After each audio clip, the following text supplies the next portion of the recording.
அன்புமிகு பேரவைத் தலைவர் அவர்களே, அரசின்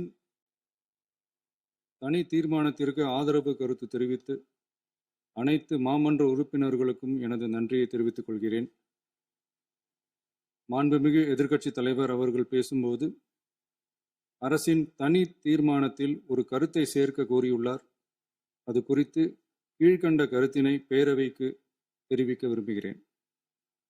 மேகதாது பிரச்சினை சம்பந்தமாக எனது தலைமையில் 26/5/2026 அன்று மேகதாது பிரச்சினைக்காக பிரத்யேகமாக தனி நடுவர் மன்றம் அமைப்பது குறித்து சட்ட வல்லுநர்களுடன் கலந்தாலோசித்து தனி நடுவர் மன்றம் அமைக்க ஏற்கனவே தேவையான சட்ட நடவடிக்கைகள் எடுக்கப்பட்டு வருகின்றன.